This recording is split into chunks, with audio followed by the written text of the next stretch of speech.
Good afternoon, ladies and gentlemen, Guile here, and welcome back to the Forged Alliance Forever promotional series. It's custom 6v6 Average Joe's action this afternoon. Exciting stuff, I'm sure you'll agree. Well, most of you will. There'll always be that group out there at the back who hear Average Joe's and start groaning. Well, you know what? Suck it up, buttercups, because Average Joe's are awesome. I mean, they're not awesome at the game, but they're awesome to watch. I can make fun, as we've said many times before, because I'm one of them. It's a little bit like being able to make fun of your own race. It's only okay if it's your race. Unless, of course, it's about white people and then it's open season. But that's another thing. We should take a moment, of course, to say thank you to today's sponsor. That's right. You guessed it. It's Raid Shadow No, I'm just kidding. I'm on fire today. I'm feeling very naughty. But yeah, if you want to help keep the channel free, guys, of more unwarranted ad-related content you don't want to have to skip through, then please consider checking out the Patreon, guys. It's a mere $1 a month, and you get a free cast, privileged cast, thrown into the bargain every single week, more or less. Obviously, I do miss the occasional one because it's me. What I'd really like, man, if we could get imagine if I could get 10% of the sub base here on YouTube over onto Patreon, man. I could quit the other job, I could go full time, you could get so much more content out. You've no idea how much I want to do it. I mean, it's totally never going to happen, but it would be great to dream about it, I guess.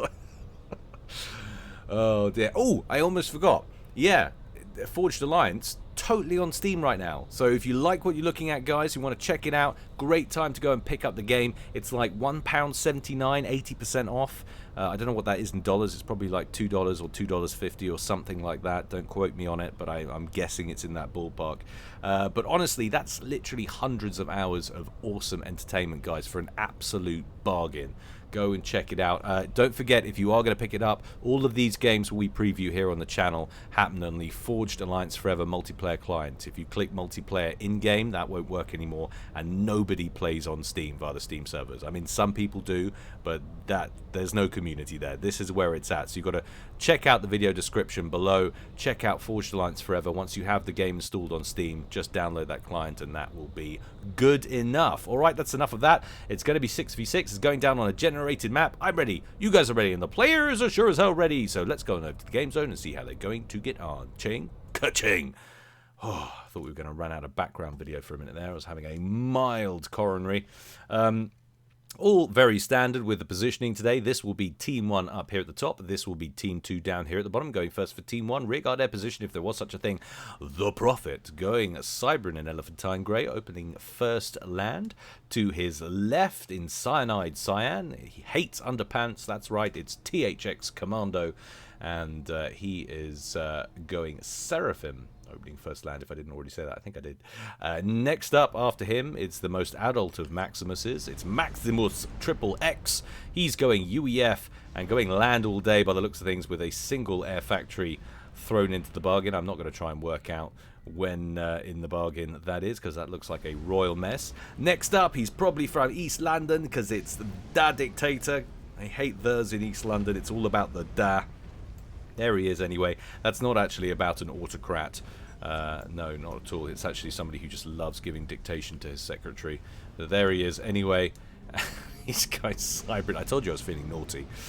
He's going Cybran, and he's opening first air in Halley Orange. There we go. Next up, I think it's Dijon Yellow. It's hard to tell with this garish, lurid orange background that the map gen has come up with today, but here he is anyway. It's Butcher. He's going Aeon, opening first land, and last but not least, right up front, it's Nebulas going UEF in Ferrari Red, opening first land. Let's check out Team 2 now. Down here at the bottom, we're going to slow things up so things don't get moving without us till we're ready. Rearguard air position, if there is such a thing. Tyre Skidder. He's going Cybran as well, going Baby Blue, opening first land. Next up over here, or on his way out, it's Salty, another Cybran in this season's very fashionable, fabulous, vivacious Violet. He's going first land, and then he went something else, and he thought, nah, and now we don't know what he's doing, but I'm sure it'll be interesting nonetheless. Team member number 3 over here, it's the winner of this week's Amusing Name Award. It's Nubalot. He's going Aeon in Breast Cancer Awareness Pink, and he went first air. Interesting. Already on his way towards the center, or at least further north. Next, it's MSC Dark. He's going Seraphim in mellow yellow, opening first land. Down here, next up, we have Krunker. He's going Pontiff White, going UEF, opening first land. And last but not least, over here, right and towards the center, it's Eodin.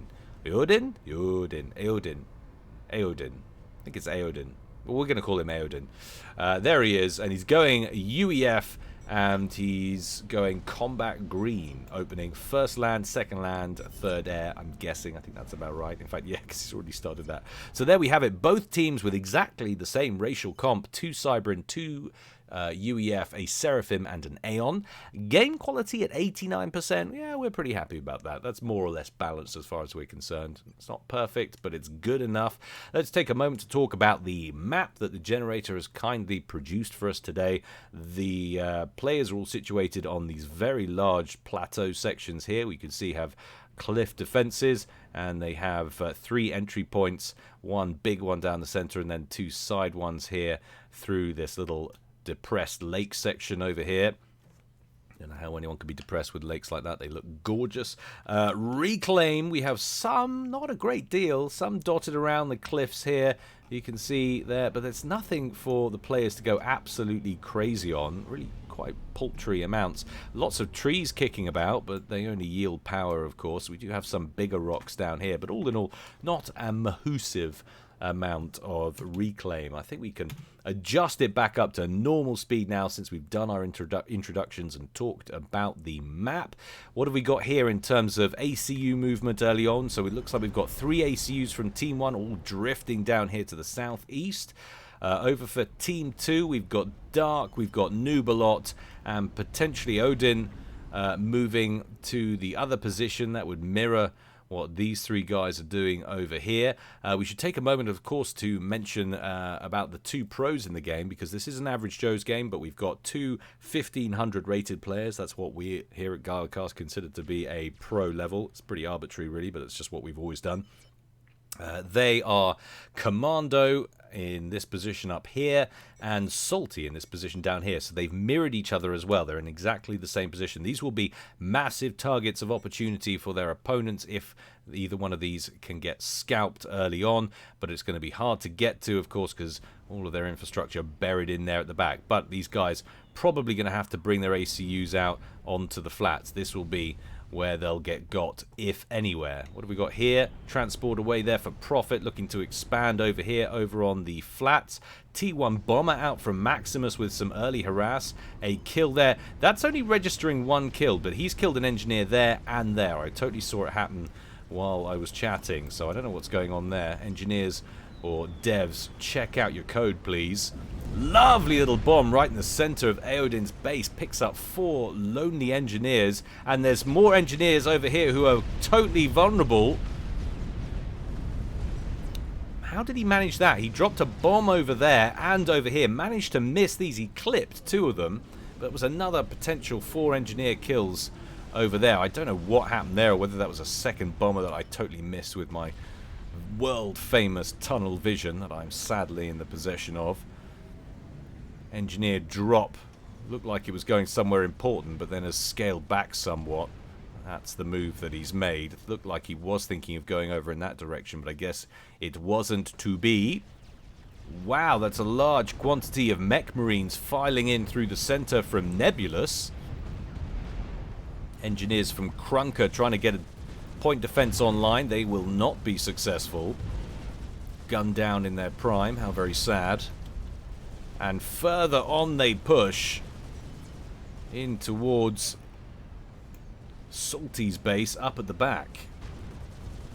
One striker does catch up with them, but they are very much more numerous, so they cut him down to size in short order. In comes a Jester there from Skinner, and he will be able to deal with these very comfortably. And then bugs out randomly, leaving just 1 mech marine to potentially cause more problems as he pushes into Salty's base. And doesn't manage to hang around and kill the engineer. Interesting choice. But there are more Jesters here waiting to finish him up. So that will be the end of that little run for Nebulous. More T1 bomber success for Team 1. As Krunker loses about 4 engineers, 3 or 4 engineers, I think, in that exchange. So Team 2 getting a little bit of early shtick here. Sanubalot up onto the plateau, and a T2 upgrade on the way there for Dark. If he's able to complete that, that will be a nice position for him to throw down some defenses. Because Team 1 very aggressively placed right now at the foot of the entrance to that main plateau section.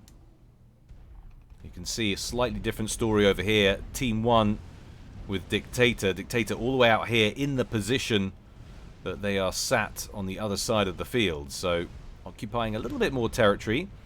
Eodin has set up shop in the center, but that doesn't really get them anything in terms of eco.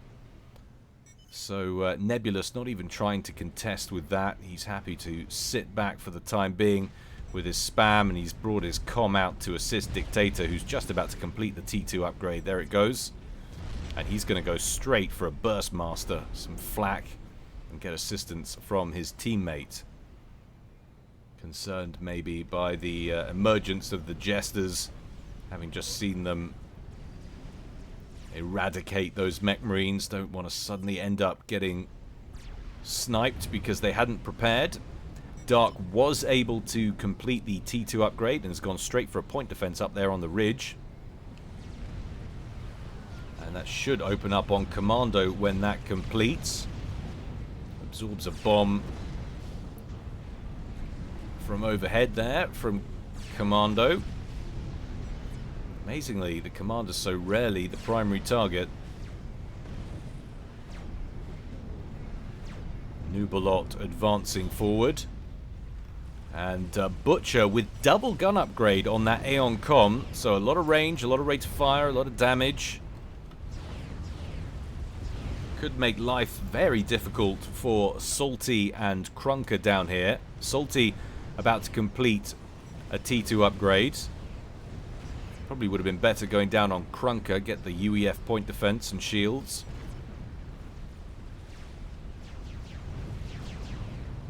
But there's a distinct amount of early game pressure here from Team 1. And they are up overall in eco as well. They're about just under 2k up in total mass accrued and generated eco.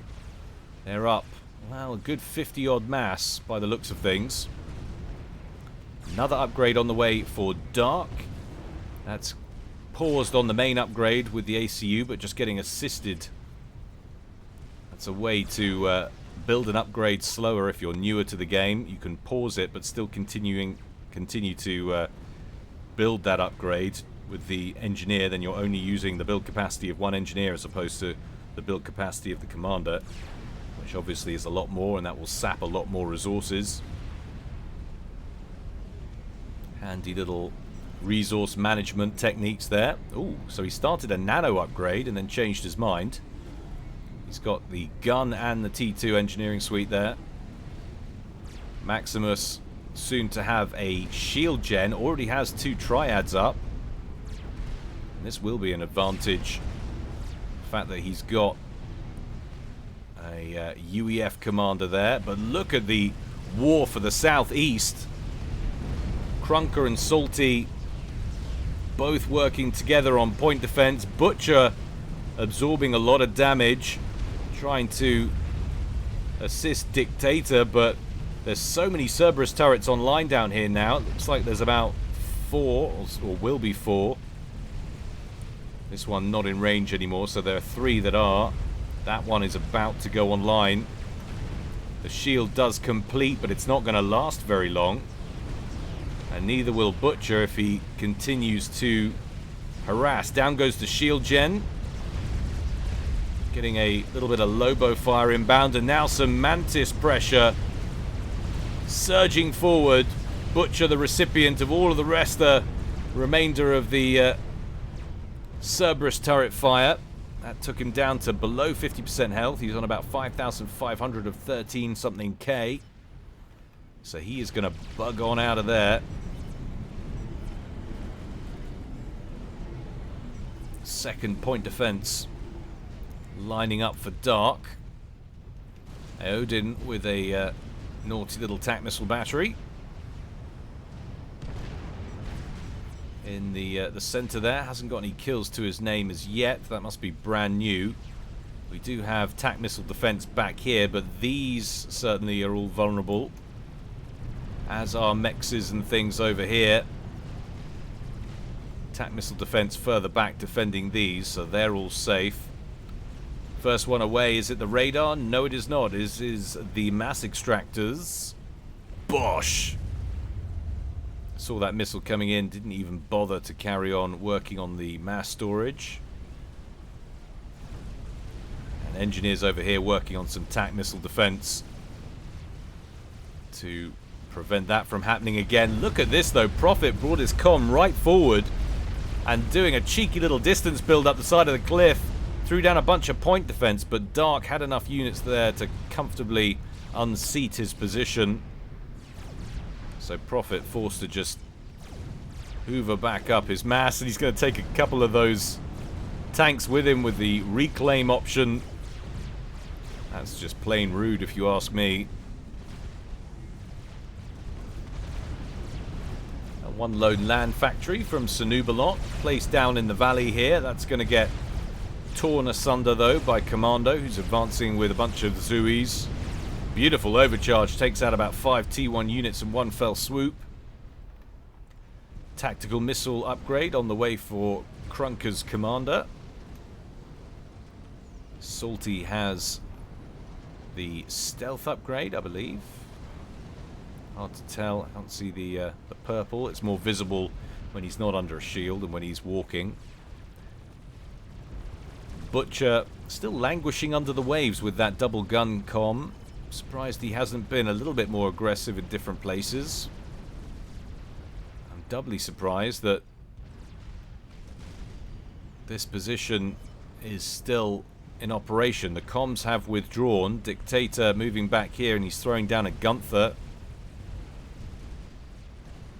And I think now Salty and Krunker have spotted a vulnerability and are looking to take out this Firebase. Lobo's quickly dispatching the shield. And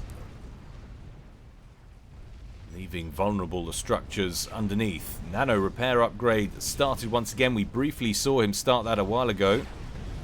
But again, he has it paused and doesn't have any engineers that I can see in the immediate vicinity to carry on production of that while that's paused. So we'll just have to wait until his eco is in a more tenable position.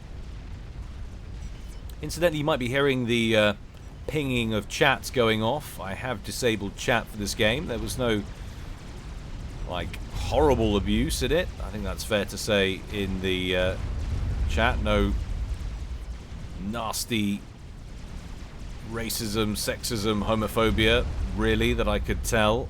But just a lot of very unnecessary saltiness, which doesn't look great for the community. So I thought I'd tell you about it anyway instead, once I disabled it. But it's right, you guys should know, because I'll get a lot of people in the comments saying, you know, where's the chat? Dark completes the nano repair and immediately gets underway. And he's got a decent bunch of spam with him here. Lots of Ilshivers. But he is going up against two commanders. They nearly had a Ravager up online. That really would tear this position. Maybe this is what's sparing Dark on now. He wants to tear this base down before it gets too much firepower underway. But there's a lot of engineers in here, and they are building a lot of point defense very, very quickly. Dark with that nano upgrade feels like he's got this. I don't want to tell him to back up, mainly because he won't hear me anyway. But it's a dangerous push, this. There are lots of T1 point defense in the area, lots of T2.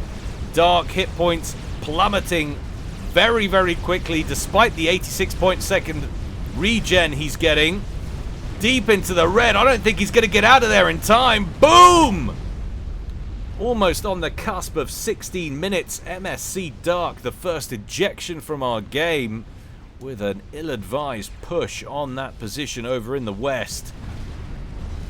Did not factor in the sheer amount of point defense that Maximus had spammed up, and all of the engineers that he had in here meant that he could keep spamming that out all the way through the attack. That's now a very significant power vacuum for Team 2 up on this plateau. Silver lining for them, though. They have punched through the Firebase up here belonging to Dictator. The Gunther on the ridge has been dispatched, and Dictator himself has pulled his comm all the way back towards the main base. We do have presence in the form of other units, other armies. Butcher's got a lot of T1 spam here. We've got the land factory here from Nebulous, of course, but that's just pumping out archers for the time being. But Odin losing his tac missile battery, losing his shield gen to what looks like overbearing flapjack fire. And there's nothing like a whole load of flapjacks to be overbearing. Some shoddy camera work there. Threw that in free of charge. You're very welcome. And there's no real way he could have held on to that. He wasn't prepared. Didn't have enough turtle power or indeed any mobile missile launchers of his own to hit back with. Maximus looking to unseat Nubalot, who has a lot of Oblivion turrets down here. Working on more. Wants to get 4 up over here, but Oblivion turrets do tend to do a lot of overkill. Not great when you get large numbers of high damage, spammy artillery units. AoE is a saving grace of them, of course.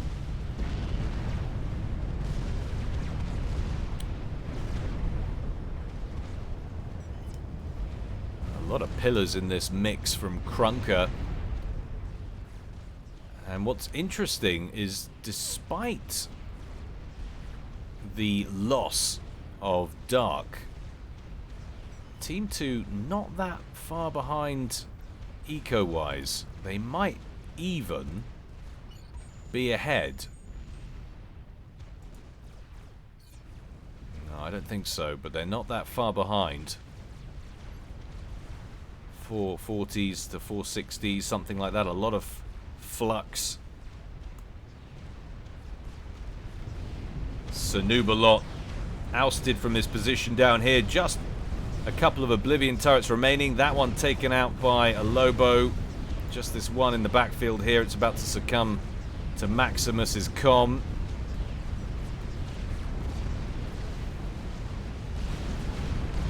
All of the T1 spam surging through the middle there from Commando and Nebulous. And Odin's main base looks like it is going down. Core mass points have gone. We've got a couple more down here. Odin has some shield coverage, which is comm is chilling under, or chilling's probably not the right word when he's under serious sustained ground attack. Hydro down. T2 land factory headquarters down. Air factory surely gonna follow on soon after. He is getting some assistance from Sanubalot. Sanubalot over here though is having problems of his own. Into the red, 2,000 hit points there. And a strap bomber over the top from Prophet to finish him off. What wonderful timing from Team 1, who grabbed their second scalp. The Prophet, who's been very, very quiet, sat back here. He's gone straight for T3 Air Factory, Ion Reactor. And then turns up with a stealth strap bomber and picks off Sanubalot. Odin very close to going down as well. 500 hit points there. Wow! Things just keep getting worse for Team 2.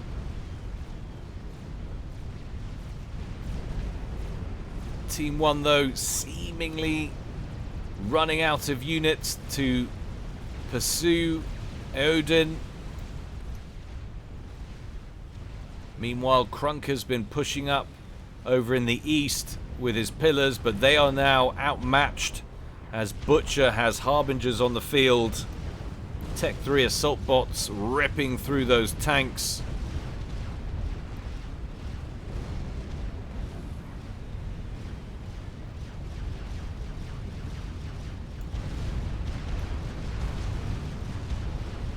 So much damage compared to the paltry T1 and T2 tech. They will clean up all of that. Make no mistake. Maximus with an ambitious T1 mass land spam operation underway, if they're allowed to complete it. Salty and Krunker holding the line in the air game. Bunch of renegades and T1 bombers, the Scorchers, gonna kill them some serious amounts of civilians. All of the engineers dying in the fire. Purple hearts all round, sent to their relatives instead.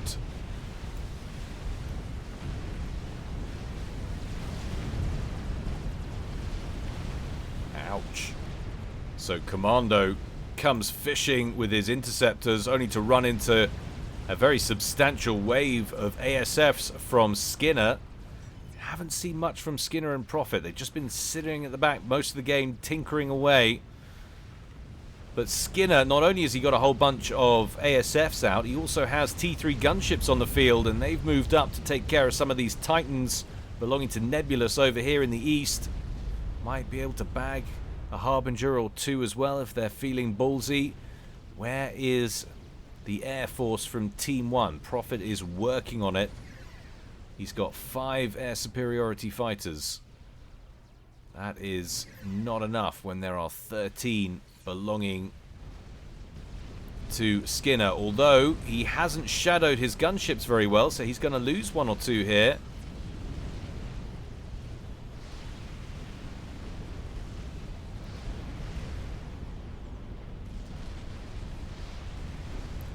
Gemini's locking onto one another. And the sky is clear once again as the gunships discover a T3 mass extractor they can pick off. Down that goes. And after the mass engineer culling that went over from the skies a moment ago, we've seen a slightly less ambitious build queue from Maximus, but still going to pump out many land factories for presumably continuous T1 pressure being applied down here. And the Whalers brought to bear on Prophet's main base. Prophet actually losing one of his core mass extractors. There is a Myrmidon SAM site in there which will be smashing those gunships. And they've been working on spamming up tracers as well for extra damage. 1 Whaler remaining. If he can hang out here, can he pick off some of these T2 mexes maybe?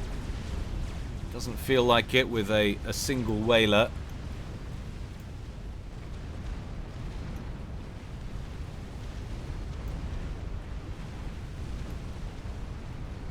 And look at this.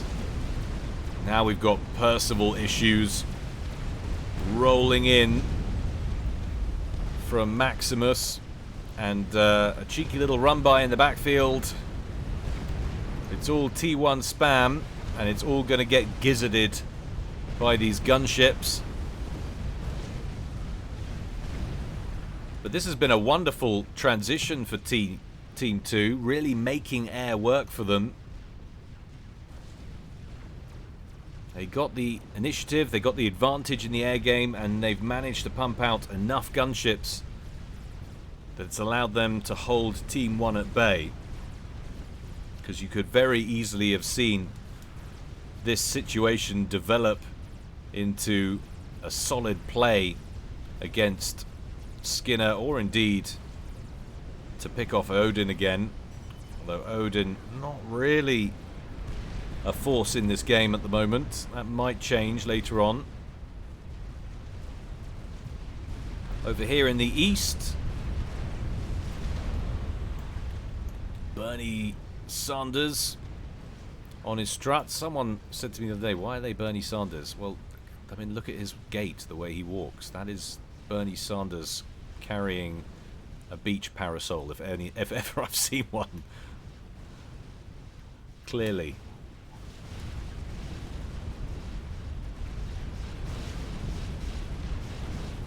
Harbingers looking to move in and cut off this approach. Are they aware of the Loyalists? Yes, they are. Pretty comprehensive intel coverage there for Team 1. Team 2, not so much, I think it is fair to say. How are we looking from Skinner? Yeah, I mean, they're getting some intel here. You can see from these units. Getting a few radar signatures kicking about. Oh, look at that. Full Omni. Salty with the Omni radar somewhere. So full map intel for Team 2.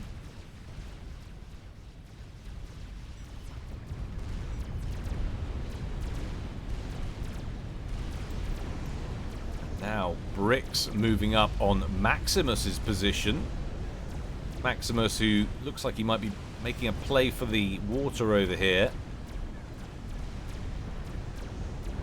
A couple of Bricks already making their way through there. They'll run into a plasma cannon, which they'll take down in short order before finishing off the rest of the units down here.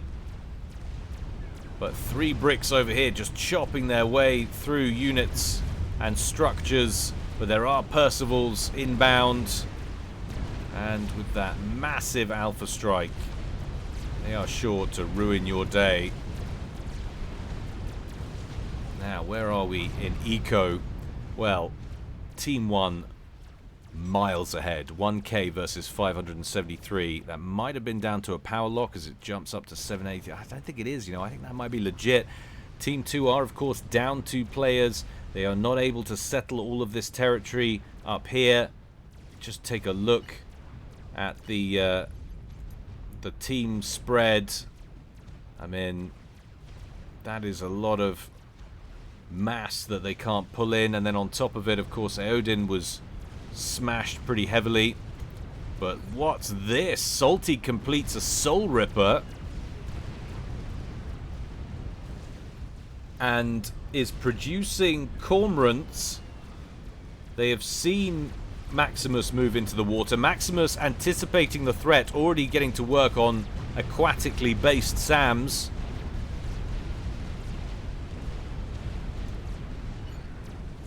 They haven't got a read on the comm yet. They know he's that. Now they'll know that that's the comm. In comes the experimental gunship in over the top, focusing down on the anti-air. The regular gunships, the T2s, the Renegades move in to assist as well. We've got gunships, Stingers inbound from Krunker. Let's go to full observer mode. Maximus out of range intel-wise for the time being from that Soul Ripper. But it's not enough. Torpedo bombers in over the top. Shield upgrade started for Maximus. He's going to absorb a lot of damage. He's got 1 air cleaner nearby. He needs to focus in on the torpedo bombers as much as possible. He'll be safe from the gunships. 66, 67%, 70% climbing on the shield, but very low on health. Down to below 1,000 hit points, but the shield will give him 19,000 hit points instantly on top of that.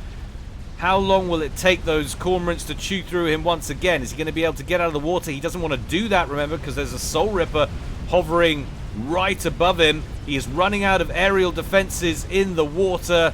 There are more cormorants inbound now from Skinner. Shield holding for the time being, but it's down to 12,000 hit points.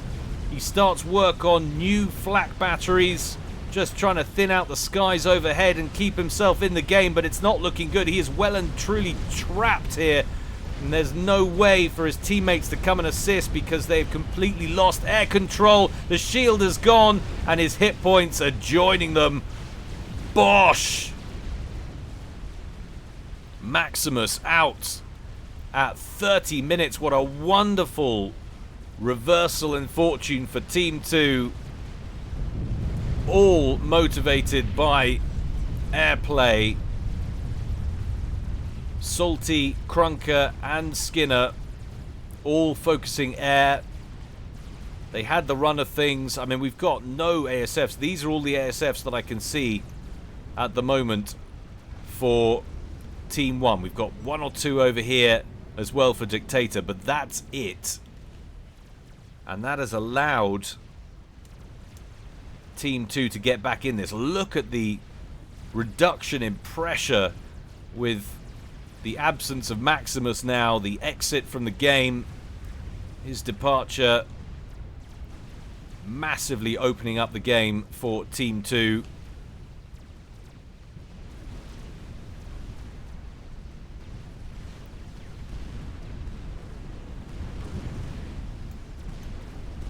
Odin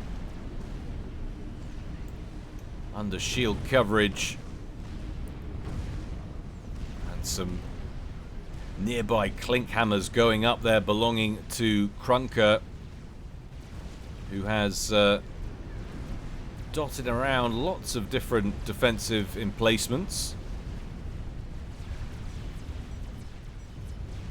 Over in the east, a hero Colossus stands fast as best he can against a lot of units. Managed to take out a Monkey Lord, but just too many other units in the vicinity means that actually that's just a whole lot of mass waiting to be scooped from Salty, who's moving in with his engineers. Look at this mass field. That's going to be a huge quantity of mass that he's going to benefit from.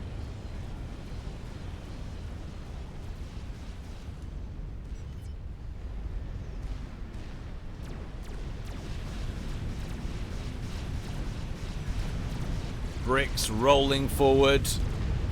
Now looking to dislodge Nebulous, who had advanced onto that central causeway after Odin was forced off it.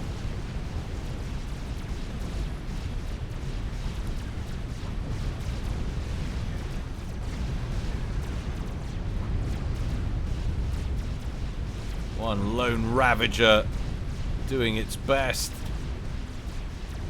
Oh, 300 hit points. You've got to finish that off. And indeed they do. A defensive Monkey Lord from Prophet, looking to pick off the Burnies. I don't know if these are new Burnies or ones that we saw earlier that have been just kind of lurking.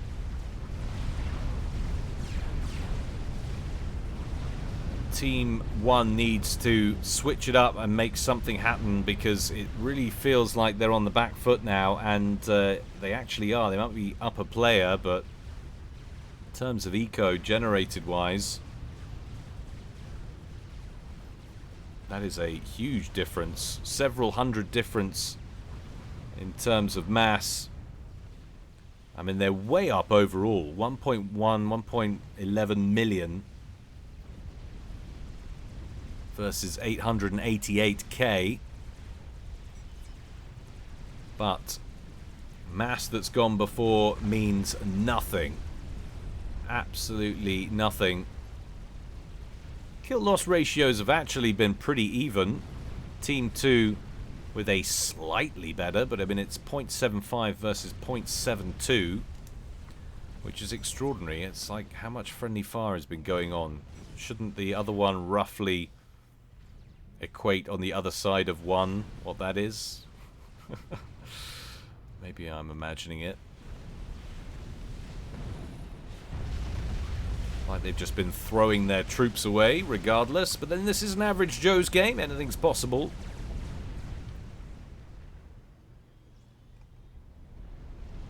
T3 upgrade on the way for Krunker. Now, what's the next phase in gameplay? Well, there is a nuke launcher under construction in the backfield for Skinner. What about Team 1 up here?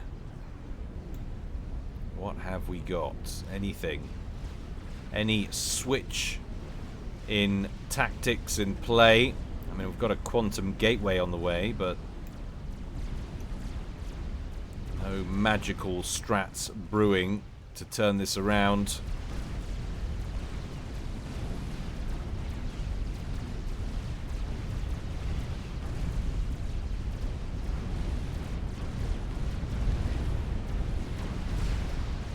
Very significant pile of whalers briefly getting locked onto by some ASFs there from Dictator, but Dictator's not going to hang about, well aware of how outmatched he is in the skies in general.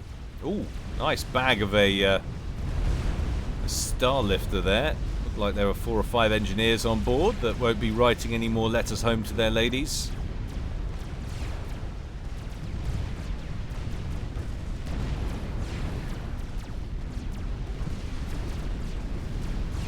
Bunch of bricks just standing in the face of a Seraphim point defense turret and shooting everywhere but there. Oh my goodness, kill the point defense, surely. I think some work needs to be done on the target prioritization in this game, because it does make very peculiar choices, the automatic targeting system.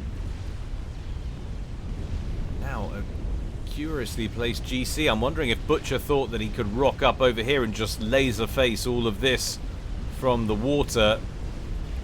But that's allowed a large pack of whalers from Salty from a position of relative safety over the coverage of these flak and sand batteries. Actually, it's just flak under there, and just one of them, but it's something. And it's certainly in friendly territory. That's interesting. That was definitely a double control K.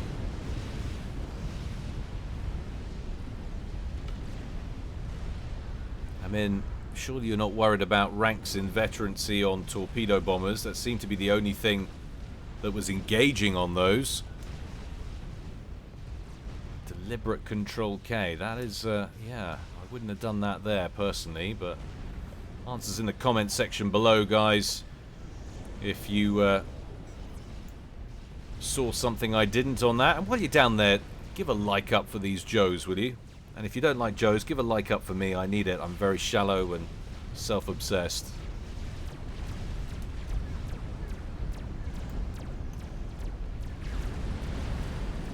Galactic Colossus. Moving forward once again, and once again under fire from all of those whalers. It's going to bag itself some kills here. Surely it wants to take out those artillery pieces. Doesn't get the opportunity though, as the automatic targeting lets them down once more. I mean, it would have been nice, sure, to kill the T3 land factory.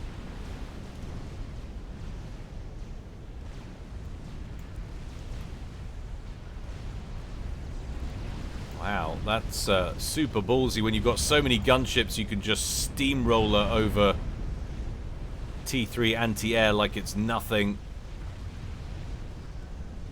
It's actually where lots of flak would have been good there for Team 1. Flak is really what you want against gunships. First nuke very nearly ready now for Skinner. Moments away. Do we have strategic missile defense though to shoot that bad boy down when it's launched? I mean, they could easily have it and I might not see it. Strategic missile launcher on the way as well now for the Prophet. Very grandiose, isn't it, the Prophet? Could be worse. It could be the Messiah. There probably is a guy in FAF called the Messiah. Or girl. It could be a girl. I mean, pretty sure somewhere religious people are losing their minds, but...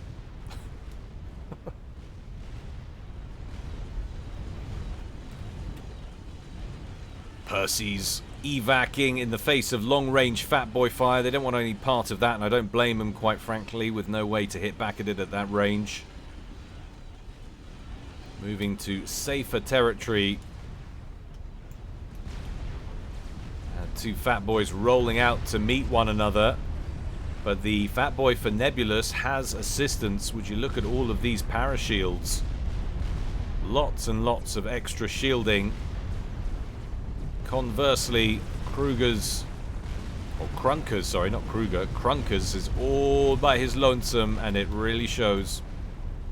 Oh, made a move to try and get back in the water, but alas, was not to be. Died on the beach instead. That's what happens when you drink too much and fall asleep in the sun. I mean, you'd have to drink a lot.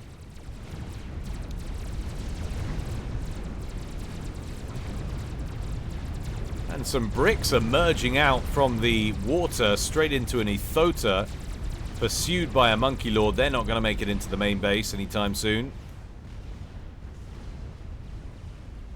And despite taking down that fat boy,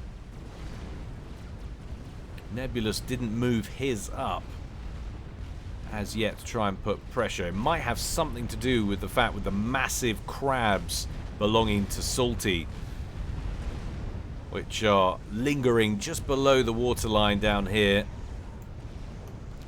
like some sort of giant mechanical Godzilla. Oh, and another one. Goodness me, Salty. What is he putting out now in terms of eco? Well, he is leading the field by a comfortable margin. He's fluctuating between 590 and about 670. That is quite something. Second place is Krunker, 1400 rated player who's got access to a lot of the other redundant resourcing positions from the demise of his fellow teammates. That really does dwarf anything from Team 1's point of view. Team 1 highest income, I believe, is Commando, maybe, although he's down to 170 now, and that is not a power lock, I don't think. 240. So it's Nebulous and Commando who are in similar positions.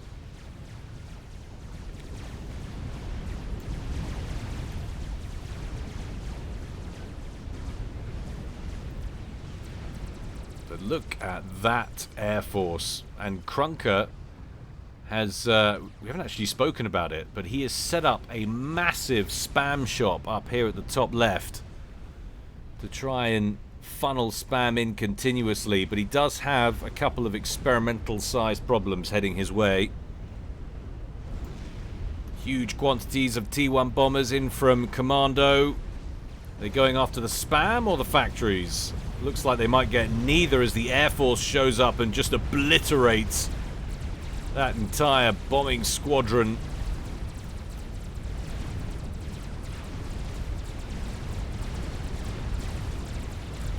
Monkey Lord and Ethota looking like they are ready to clean house down here.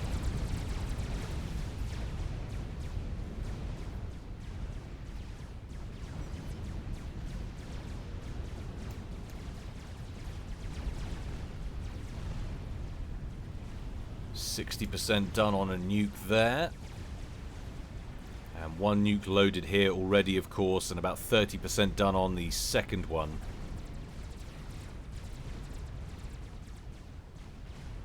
They must have been doing some scouting and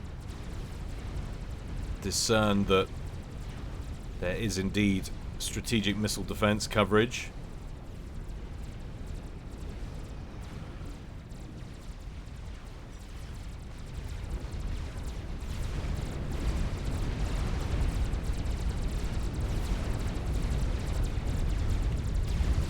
Tweedledum and Tweedledee turn up to put an end to your mass T1 spam pumping operation.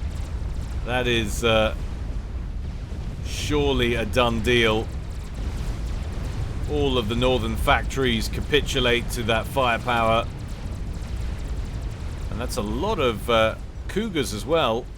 T3 mobile anti-air.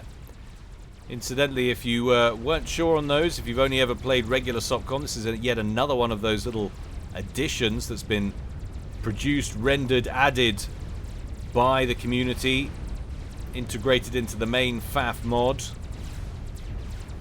And what a wonderful addition they've been, something that the core game always needed. A better mobile anti-air option for late game. But we have movement on the sea floor. Those giant mechanical crabs emerge out of the foam and will probably score a kill on that fat boy unless Nebulous withdraws it and does so immediately. Back over in the west, Tweedledum and Tweedledee complete their conquest and now look like they might be in a position to threaten, but of course we'll have the same gunship problems we've had all game.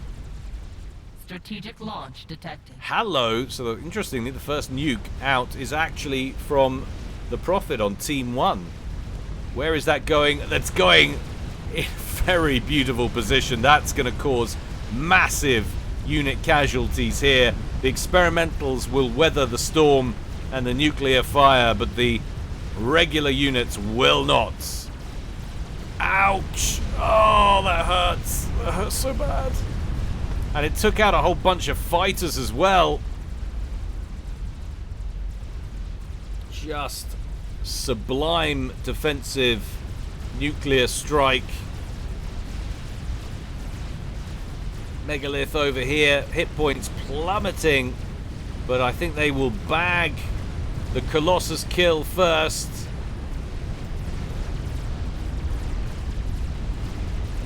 Indeed they do. And 3 crabs still in operation, all 3 damaged, 2 very heavily damaged. They could cause all sorts of problems here. And again, so many gunships, they don't even care about your T3 anti-air. They will just turn up and beat it down, which is what they did in short order. Ethota shedding hit points like it's going out of fashion. And now we have a nuke out from Team 2. In fact, we have a couple of them. One from Salty, one from Skinner. The Ethota dies, and importantly dies a ways away from the base. It might snag some of these structures here. The Monkey Lord is chewed up very quickly indeed. But in goes the nuke. It's nothing there to stop it. That's going to land. It's going to take out everything belonging to Dictator and Prophet. Nebulous over here in danger of getting gunned down now by these megaliths. What a spectacular turnaround this game has been. Powered completely by that early air switcheroo from Team 2. Nebulous goes down to Salty's megaliths.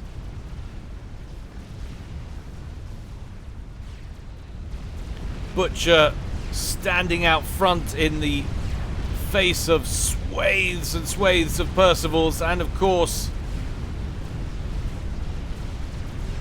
he has a defensive megalith nearby to help him. There's also a hostile fatty from Eodin in the area. Krunker just has to move those Percys up and they can kill off Butcher as well with that enormous alpha strike on board those Percivals. He weaves left and right trying to evade that incoming fire, and suddenly at the perfect time The Percival's attention is turned onto the crab. Butcher still alive with 3,000 hit points when he was just about to go down. But his base is in absolute pieces and he doesn't make it anyway. Krunker finishes him off with something, and we have the final nuke out going after Dictator's comm. That's good scouting. I mean, that might potentially have been a hit and hope.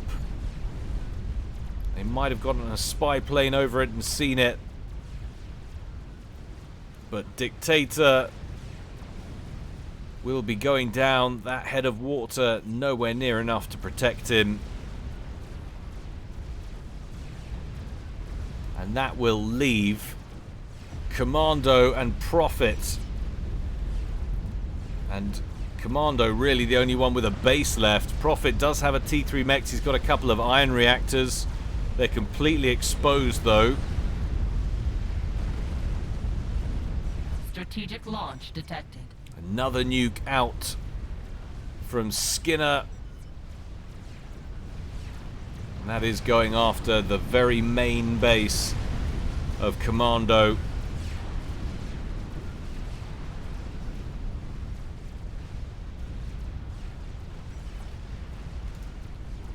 Sailing in, no way to stop it. The inevitable Kaflooey. Woo! It's pretty close to Prophet's comm, who's all the way over here.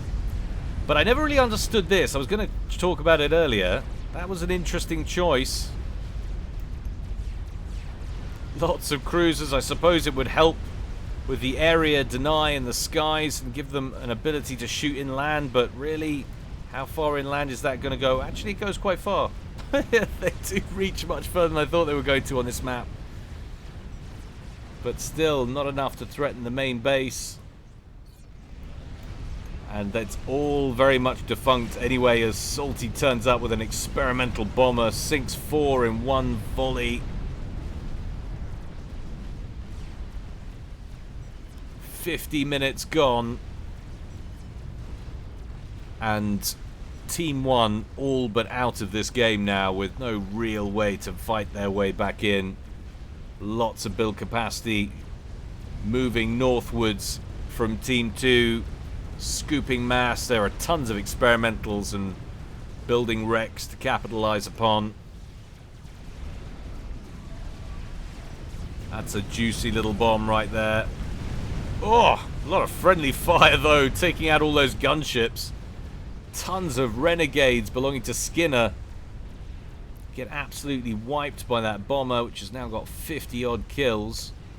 I think they could afford to send that in and start tidying up some of this, didn't they? Surely. Nicely placed. Huge quantities of aerial defenses offlined. Prophet and Commando just lingering here now, waiting for the inevitable. There's no way out, really. Strategic launch detected. Most players would probably have all quit out by now, but as you can hear, there's a lot of flaming going on in the comments. And another nuke. And that should bag Commando nicely the direction he's going. It might even get 2 for 1. Another experimental bomb over the top. That lands on Prophet, takes him down to 2,000 hit points, and the nuke will do the rest. 2 for 1. Beautiful. Strategic launch detected. What a fantastic turnaround with the early demise of Dark and Nubalot, the collapse of that western approach. It really did look like they were on the back foot, but the silver lining, the 2 strongest players were still in it. They only took out the weakest players, and that's not that much of a victory. Even though full share was not on, there was, of course, still the ability to harvest all of the wrecks and grab the mexes and funnel more resources into more seasoned players. But very well played nonetheless. Hope you all enjoyed it. Do feel free to comment, like, subscribe, ring that notification bell. Check out the Patreon, as we said at the beginning. It's a mere $1 a month. What is that? That's not even a bottle of weed killer for the month. And also, Do check out the Sanctuary Discord. I'm going to put a link to that in the description below all the videos now. We're going to try and get that up. I think we're pushing in now on 2,000 people onto that Discord server, which is just phenomenal. I thank you so much to everybody who's joined there and is already adding their valuable weight of opinion to the discussions that are ongoing in formulating what I hope will be the proper spiritual successor that this game deserves. Don't forget as well, if you haven't got SOPCOM Forged Alliance, it's on sale. Do check that out, guys. Sales don't last long, so don't hang about. It's a paltry amount of money for an enormous amount of fun. But until next time, guys, stay well and stay safe. This is Guile, signing out.